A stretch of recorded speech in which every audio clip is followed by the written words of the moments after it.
talk to you about macerations and what a maceration is. You can use oil macerations just as an oil itself for like a food really, for cooking with, to add on top of your salads or on a pizza, or you can use them in other products that you might want to make, such as lip balms and salves, body butters, face creams, hair masks, all sorts of things really. So it is really good to be able to make. Now I do always say it is best to make sure you are supporting your body from the inside as well as the outside. So eating healthy and eating some of the wild plants with all these vitamins and minerals in will really nourish you from the inside. That is important, but it's also good to have something to put on the outside of your body and your skin. We deserve to look after ourselves. Our body deserves to be cared for, and our body deserves to be looked after. So there are so many things out there, so many products to buy that you can put on your skin that are supposed to do all these amazing things, but unfortunately there is no magic potion, there is no magic pill. It is all about looking after yourself from the inside and as well as from the outside. And it is really important not to put toxic chemicals onto your body or into your body. It's really hard. You just can't get away from it anymore. There are toxic chemicals all over the place. There's plastics, and so many products that we buy have them in. I mean, even our water has fluoride chemicals in. So it's really difficult to get away from some of these toxic chemicals. So it's another great reason to make your own. What a maceration does is you put the oils like a carrier oil into a jar, and you put some dried herbs in there, and what happens is the oil draws out all the really good health benefits of that plant or herb. So if you're thinking about nettles, I'm always saying how good nettles are. They've got vitamin E and K, selenium, they've got some fatty acids in there, and they're so nourishing and moisturizing. So you can extract all the goodness out of the nettles using a maceration, and then you can use them in lip balms and salves, or just to eat as well. What you need to do is collect your plants. Now you can use nearly anything that's edible really, have a look and see what they have, what the benefits of using that plant is, and then you can put it into the maceration. What's really important is to dry out your herbs too. So I'm going to use nettles in, but you could use all sorts. You could use cleavers, lady's mantle, hawthorn leaves, dandelions, pretty much anything that is edible you can put into a maceration. Now it is important to dry your herbs, because if you're putting your herbs into oil and then putting it into a jar with a sealed lid where no air can grow, that is like a perfect condition for botulism to grow. And botulism, I don't know if you've heard of it, it's quite rare, it doesn't happen very often, it's just a tiny percentage, but it causes death. Botulism is a type of mold. You can't even see it. It's just going to be in your body if you consume it or put it on your skin, and it's just not worth it. Just dry them, and then you're safe. I'm sure there are a couple of herbs out there that you don't need to dry and you could put straight in oil, but I just don't think it's worth the risk. If you're not experienced in it and you're not sure, it's a really good idea just to dry them. So the maceration is a way to extract the medicinal benefits and qualities from the herbs and the plants using oil. And there's such a range of things you can make. I will be putting on quite a few of these in the membership, so you'll know exactly how to make them once you've made your maceration. So So if you're going to eat them, you could use the oil. I mean, we pay a fortune, don't we, for oils with chili or garlic in, and you can make them yourself. And you can also use things like wild garlic, your own rosemary, your own lavenders and nettles, all the products and all the plants that you can find out and about.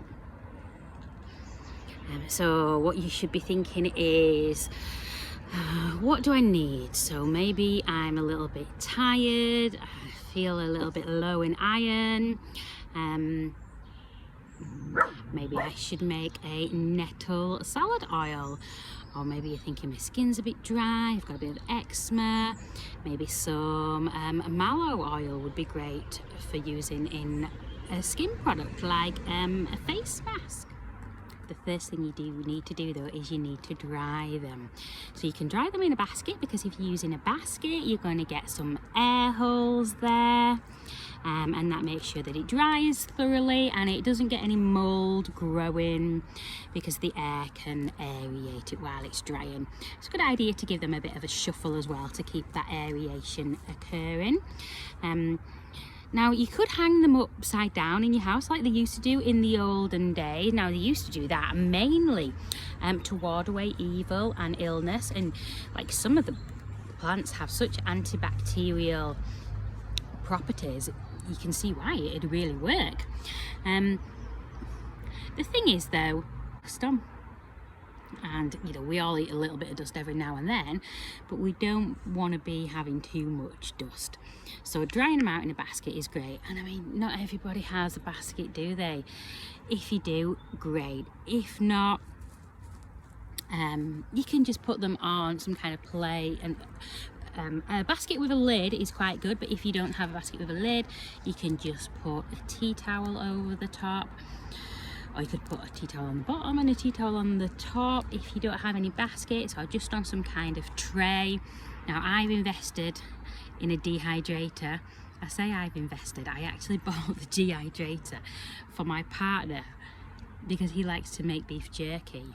However, I use it all the time for my plants, so it's kind of one of those presents that I bought because I really wanted it too.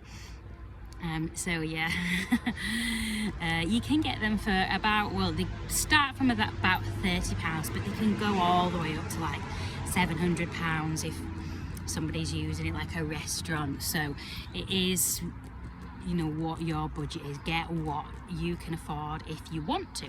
I've got one. It is really useful because I have a lot of herbs about and I'm drying a lot of things, so it works well for me. If it wouldn't for you, then you don't have to. You can always use your oven on a really low setting with the door ajar and put them in there to dry. You just have to keep an eye on it, especially if it's something like nettles, because it dries really quickly. It doesn't have a high water content, so it won't take very long at all. So as you can see, there's so many reasons to make a maceration, and drying them first is important. Drying them slowly as well is quite a good way to do. Some vitamins and minerals are not very stable, especially vitamin C. You can lose a lot of vitamin C, especially with heat and over time. So it's great to dry them really slowly if it's got vitamin C in there. Especially if you're using a dehydrator, you want to put it on a low setting for a longer time. You know that your plants are dry when they are really crispy. Like you can give them a squeeze and they crunch and almost turn into powder. That's when you know that they are, you know, they're dry, they're fully ready. Once you've made your maceration, you need to think about how you're going to store your herbs. Now, an airtight container is great. I reuse all my jars and my bottles that I get. I love to reuse them. However, if you are going to buy some, it might be a good idea to buy a dark jar. They're really good because they keep the light out, because if the light's getting in, it's still drying them slowly and having effect breaking it down a little bit. So if it's in a dark, like one of those brown glasses that you can get, it lasts so much longer. Now, instead of that, you can always, to keep the light out, you can always just put them in a dark cupboard, which quite a lot of mine are. Do make sure that you sterilise your jars first. Most of the time I just pour boiling water over mine. You can put them in a pan and bring it to a rolling boil to do that too, or you can put your glass jars into the oven and sterilise them that way as well, but not the lids, because the lids, that will affect them in the oven, so you have to do that with the kettle or in a pan with water. Another reason is to preserve those flavours. Now you can preserve the fruits and the plants by drying them, and there's all different ways you can use, making them to fruit leathers, syrups, but also making the macerated oil, so then you get that flavour longer throughout the year, such as, like, I know wild garlic is a really popular one that everyone loves. If you macerate that in oil, you can use it for a longer time over the year. And I'll pop all the recipes up, I'll do more videos and show you, and it'd be great to make them over Christmas as well, for Christmas presents. So this is the perfect time to start, as your maceration takes about 6 weeks. So if you started now, in 6 weeks time, you're talking about the beginning of December, and then you can make your products and they'll be all fresh and ready to give for Christmas presents in December. Another really important thing to do is label your jars. I can't tell you how many times now that I have not labelled, thinking, yeah, I'll remember what this is, of course I will. 6 months later I come to it and I'm like, nope, I can't remember at all. So it's really important to write the labels on the jars. I mean, sometimes I've just put permanent marker straight onto the glass jar and that's worked, or you can buy little labels. Gosh, you could even make your own, couldn't you, with brown paper and get really arty and really fancy. I always plan on doing that, it's just I don't have time. I've got kids and a business and dogs and animals, so you know, things you have to prioritise. To put on the label as well is the herb or the plant that's in there, the oil that you've used, the date you've bottled it or jarred it or canned it, whichever term you want to use. Maybe as well you might want to put when you gathered it, if that's important, or where you gathered it from. And another really nice thing to put on there is the benefits as well, what it's useful for. So you might put nettles, really good for giving you a boost in iron, and put all the vitamins and minerals that are on there, so then you can just have a quick look and think, oh yeah, this is what I need right now. I'm feeling a bit tired, so this will work really well for me. The next thing you want to think about is the oil that you're going to use. I often use rapeseed oil. Now I often use rapeseed oil because it grows in this country and it's abundant, really. We're not getting any air miles from bringing it over from other countries, so that, you know, that works for me. You can get olive oil as well. Olive oil is really rich. However, there's a lot of issues around olive oils. I think a lot of the places are used, well, they're owned by the mafia, and that's causing a lot of problems over in some of the other European countries. You can also use like almond oil. Almond oil is really light on your skin, but that isn't really great. It has quite a big carbon footprint. It uses a lot of water. It also kills a lot of bees as well. So if you're thinking about being sustainable, almond oil probably isn't your best bet, although it is really nice and light. There's all sorts of carrier oils you can use, so just research and think about what's the best for you, what you want. I wouldn't use anything like baby oil, because baby oil is actually just petrol, really. It's full of chemicals. It's not actually that good for us.